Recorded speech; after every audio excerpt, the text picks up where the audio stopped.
नमस्कार, स्वागत है आपका ब्रेन ट्री ऑनलाइन प्लेटफॉर्म पे और मैं हूं रवि चौहान। आज हम लेकर आए आपको शब्द विचार। ठीक है, शब्द विचार के ऊपर जो हमने आज का जो बिंदु रहेगा वो रहेगा शब्द विचार। ठीक है, शब्द विचार बोलते किसको है? शब्द। ठीक है, शब्द भाषा के अंग। ठीक है, शब्द भाषा के जो अंग है वो है आपके वर्ण, शब्द और वाक्य। ठीक है, क्या है? तीन अंग है इसके। भाषा के जो अंग है वो है तीन कौन कौन से? वर्ण, शब्द और वाक्य, तीन अंग है। ठीक है, उसके बाद वर्णों के सार्थक योग को शब्द कहते हैं। ठीक है, शब्द हम बोलते किसको है? शब्द हम बोलते किसको है? शब्द हम वर्णों के सार्थक योग को शब्द बोलते हैं। ठीक है, वर्णों का जो एक सार्थक योग होता है, वर्णों के सार्थक योग से जो एक नई इकाई का उत्पन्न होता है उसे हम शब्द कहते हैं। किसे कहते हैं? वही वर्णों के जो योग से, वर्णों के जो समूह से एक नया जो वाक्य बनता है वो है आपका शब्द। ठीक है, क्या बनेगा? वर्णों के योग से जो बनता है उसी को हम शब्द कहते हैं। ठीक है, शब्द की सबसे छोटी इकाई। ठीक है, शब्द की छोटी, भाषा की सबसे छोटी जो इकाई है वो क्या होती है? भाषा की सबसे छोटी इकाई वर्ण कहलाती है। ठीक है, क्या कहलाता है? वर्ण कहलाता है। भाषा की सबसे छोटी इकाई वर्ण होता है और अर्थ के आधार पर अगर भाषा की सबसे छोटी इकाई की हम बात करें, अगर अर्थ के आधार पर हम भाषा की सबसे छोटी इकाई की अगर हम बात करें तो आपका शब्द होता है। ठीक है, ठीक है, भाषा की सबसे छोटी इकाई क्या होती है? वर्ण होता है और अर्थ के आधार पर शब्द की सबसे छोटी इकाई कौन सी होती है? अर्थ के आधार पर सबसे छोटी इकाई क्या होती है? सबसे छोटी इकाई होती है शब्द। ठीक है, यहीं से कई बार क्वेश्चन पूछा जाता है कि भाषा की सबसे छोटी इकाई किसे कहा जाता है? तो वर्ण को कहा जाता है। वर्ण को भाषा की सबसे छोटी इकाई कहा जाता है और अर्थ के आधार पर भाषा की सबसे छोटी इकाई, अर्थ के आधार पर भाषा की सबसे छोटी इकाई शब्द होता है। ठीक है, शब्द विचार के 5 भेद होते हैं। शब्द विचार के कितने भेद होते हैं? 5 भेद होते हैं। सबसे पहले हमारा इतिहास और स्रोत और उत्पत्ति के आधार पर 5 भेद माने जाते हैं। ठीक है, 5 भेद कौन कौन से माने जाते हैं? तत्सम शब्द, तद्भव शब्द,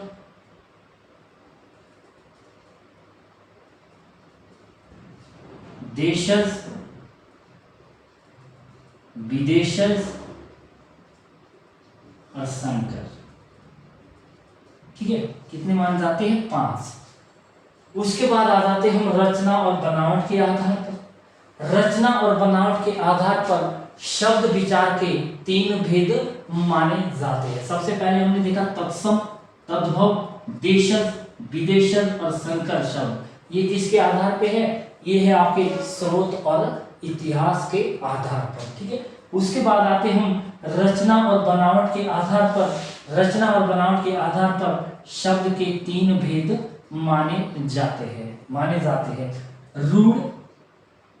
रूढ़, यौगिक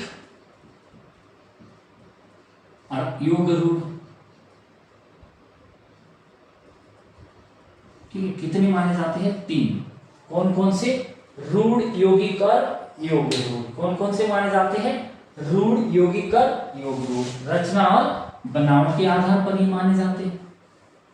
ठीक है, उसके बाद आते हम रूप और प्रयोग के आधार पर बोले जाने वाले शब्द विचार। रूप और प्रयोग के आधार पर शब्द विचार। ठीक है, रूप और प्रयोग के आधार पर शब्द विचार के 3 भेद माने जाते हैं। ठीक है, सामान्य शब्द, तकनीकी शब्द और अर्ध तकनीकी शब्द। कितने माने जाते हैं? 3। सामान्य, तकनीकी और अर्ध तकनीकी। ठीक है, यहाँ तक की बात क्लियर है? यहाँ तक की बात आपको समझ आ गई होगी। अगला है हमारा अर्थ के आधार पर। अर्थ के आधार पर भाषा के भेद। अर्थ के आधार पर भाषा के भेद कितने होते हैं? सबसे पहले तो अर्थ में एका अर्थ ही आएगा, उसके बाद अनेका अर्थ ही आएगा, उसके बाद पर्यायवाची आएगा, पर्यायवाची के बाद विकारी शब्द आते हैं, विकारी के बाद अविकारी, अविकारी के बाद सार्थक और निरर्थक। ठीक है, इसके कितने भेद होते हैं? 1 2 3 4 5 6 7 8। ठीक है, और विलोम शब्द भी इसी में आता है। ठीक है, 8 भेद होते हैं। और ये वाला जो हमारा ये वाला जो बिंदु है वो बहुत बड़ा बिंदु रहने वाला है। ठीक है, कौन सा बिंदु हमारा बहुत बड़ा रहने वाला है? जिसमें कि हम पढ़ेंगे पर्यायवाची, विलोम शब्द, विलोम शब्द के बाद है एका अर्थी, एका अर्थी के बाद है अनेका अर्थी, और अनेका अर्थी के बाद है आपका विकारी शब्द, और विकारी शब्द के बाद है अविकारी शब्द, अविकारी शब्द के बाद है सार्थक शब्द, और सार्थक के बाद है निरर्थक शब्द। ठीक है, यहां तक की बात क्लियर है कि हमने शब्द विचार के अंदर क्या पढ़ना है। ठीक है, हमने शब्द विचार के अंदर जो पढ़ना है ये चीजें हम पढ़ेंगे। सबसे पहले इतिहास और स्रोत के आधार पर, इसी को हम उत्पत्ति भी बोलते हैं, रचना और बनावट के आधार पर, और इसी को हम व्युत्पत्ति के आधार पर भी बोलते हैं। ठीक है, उसके बाद रचना और बनावट के आधार पर, ठीक है, रचना और बनावट के आधार पर जो हम पढ़ेंगे वो सामान्य, तकनीकी, और उसके बाद अर्ध तकनीकी जो पारिभाषित शब्द होते हैं वो वाले आते हैं। ठीक है, आप उसके बाद है आपका अर्थ के आधार पर। अर्थ के आधार वाला जो विषय है वो बहुत ही महत्वपूर्ण विषय है, क्योंकि यहाँ से जो भी आप परीक्षा देते हैं, हर परीक्षा में यहाँ से प्रश्न पूछा जाता है। कहाँ से?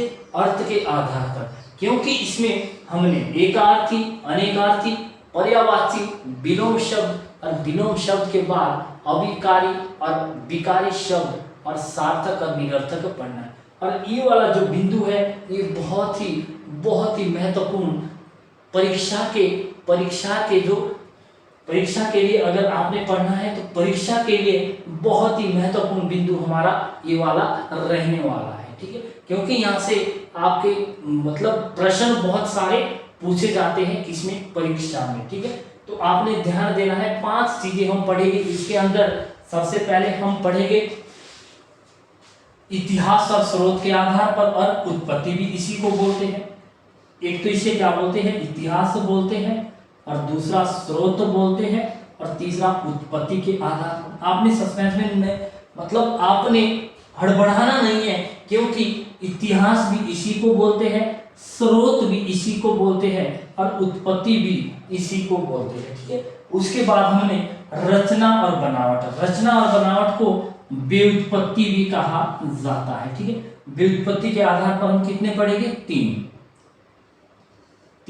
रूढ़, यौगिक और योग रूढ़। ठीक है, उसके बाद रूप और प्रयोग के आधार पर, रूप और प्रयोग के आधार पर सामान्य शब्द होता है, तकनीकी शब्द होता है, और अर्ध तकनीकी शब्द होता है। ठीक है, उसके बाद है अर्थ के आधार पर। अर्थ के आधार पर हमने देखा एका अर्थी, अनेका अर्थी, और उसके बाद है पर्यायवाची, और पर्यायवाची के बाद है विलोम शब्द, विलोम शब्द के बाद है विकारी, अविकारी, और सार्थक और निरर्थक शब्द। ठीक है, ये 8 चीजें हम इसमें पढ़ेंगे। सबसे पहले आज के बिंदु पे आ जाइए। अब इतिहास और स्रोत। इतिहास और स्रोत हम बोलते किसे हैं? ठीक है, इतिहास और स्रोत हम बोलते किसे हैं?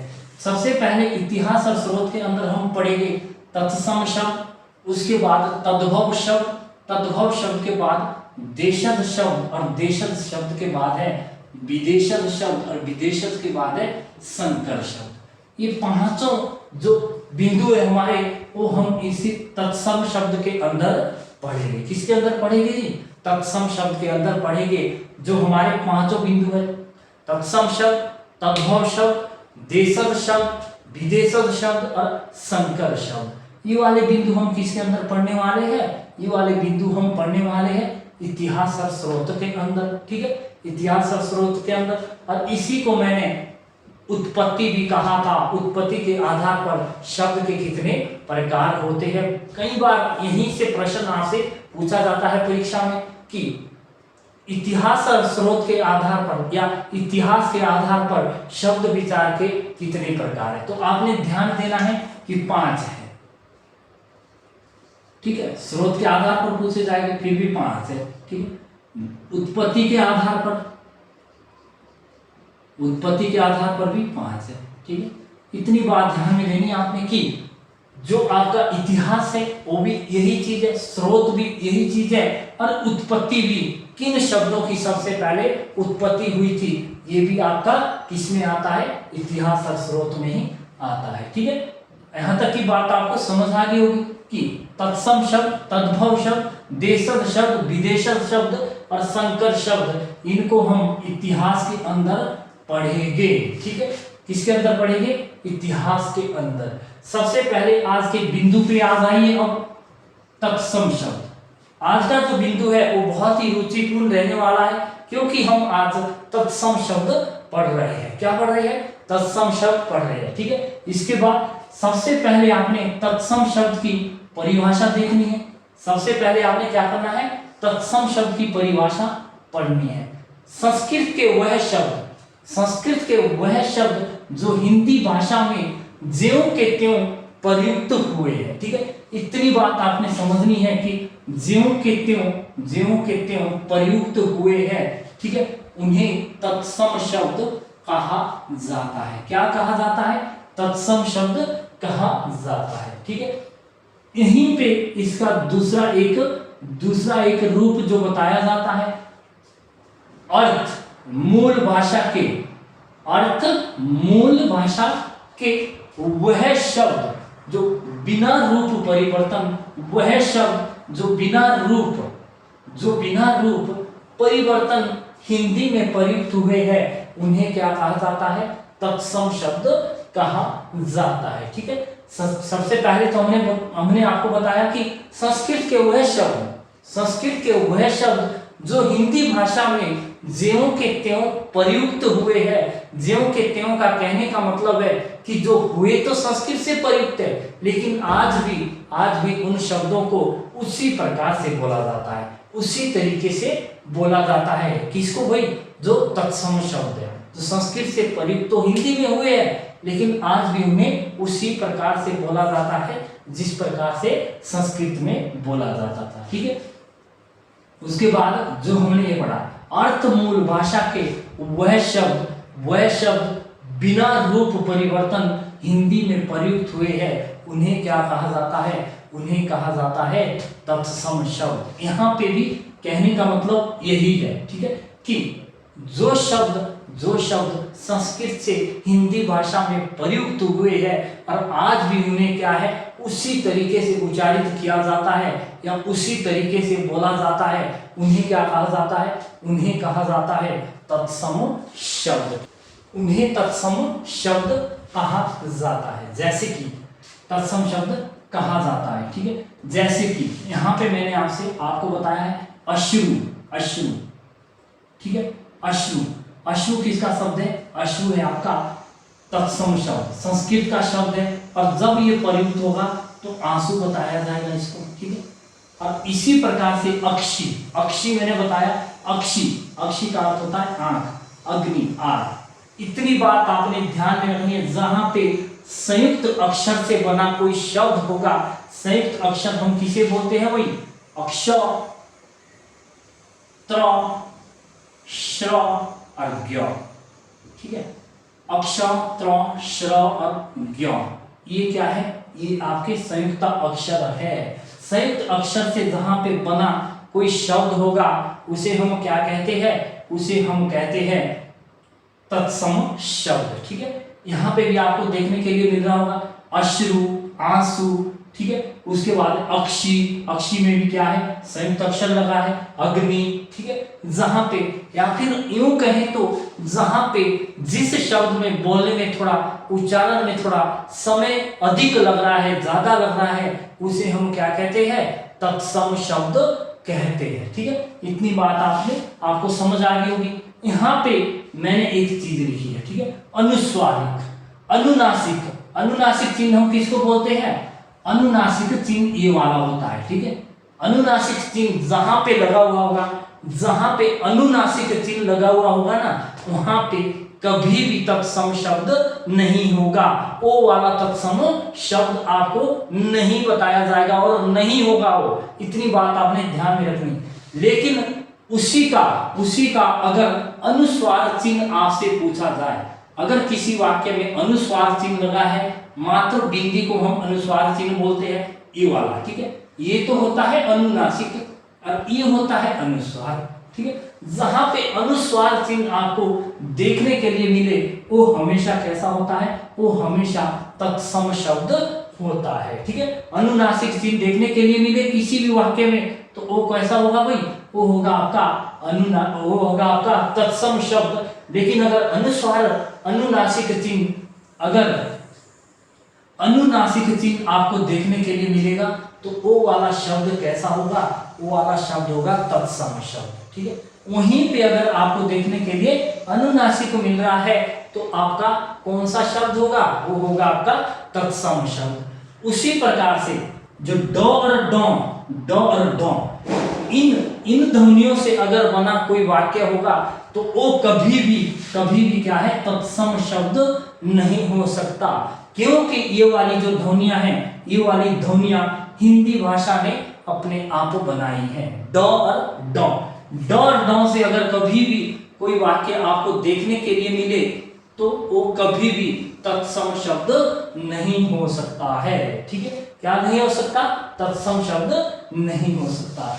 उसी प्रकार से यहाँ पे मैंने आपको री से बना, अगर री से बना कोई भी वाक्य आपको देखने के लिए मिले या परीक्षा में पूछा जाए, री से बना अगर कोई भी वाक्य परीक्षा में आपसे पूछा जाए तो वो वाला वाक्य हमेशा तत्सम शब्द होता है। इतनी बात आपको समझ आ गई होगी। री वाला कोई भी वाक्य आपका कौन सा होगा? तत्सम शब्द होगा, ठीक है। यहाँ पे मैंने कुछ आपके लिए फिर और एक उदाहरण लिखे हैं। गणना, ठीक है। गणना तो होता है तत्सम शब्द और इसका अगर हम ये परिवर्तन हो जाएगा तो गिनती होएगा, ठीक है। इसी प्रकार से ग्राम है, ग्राम अगर यहाँ पे क्या लगा हुआ है? ग्राम, ठीक है। ग्राम में क्या आएगा? ग्राम का उल्टा होगा क्या? गांव। यहाँ पे क्या लग गया? अनुनासिक लग गया, ये अनुस्वार नहीं है, ठीक है। उसके बाद है कृष्ण में क्या है? र लग गया और री भी, ये मतलब री की मात्रा भी यही होती है और कृष्ण हो गया, ठीक है। क्या हो गया? कृष्ण। री की मात्रा जहां लगी हुई होगी उसे क्या कहा जाएगा? उसे भी तत्सम शब्द कहा जाता है। उसके बाद है आश्रय, ठीक है। आश्रय का है आसरा, ठीक है। आसरा, यहाँ पे भी क्या आ गया? संयुक्त अक्षर आ गया, ठीक है। उसके बाद है आशीष, ठीक है। आशीष का उल्टा होगा आसीन, ठीक है। आसीन, यहाँ पे भी बदल गया। उज्ज्वल का उल्टा होगा उज्ज्वला, ठीक है। इतनी बात आपने ध्यान में रखनी और यहाँ तक की बात आपको क्या है? समझ आ गई होगी। जो हमने आज तत्सम शब्द के ऊपर पढ़ा और तत्सम शब्द के ऊपर जिस प्रकार से हमने इतिहास और स्रोत के 5 भेद बताए, आपको तत्सम शब्द बताया, ठीक है। तो यहाँ तक की बात आप सभी को समझ आ गई होगी, ठीक है। हमने आज तत्सम शब्द के ऊपर पढ़ा और इसको आपने बहुत अच्छे से समझ लिया होगा क्योंकि बहुत ही रुचिपूर्ण एक बिंदु हमारा ये था, ठीक है। तो अगले हम बिंदु में पढ़ेंगे तद्भव शब्द। तब तक के लिए आप सभी को धन्यवाद।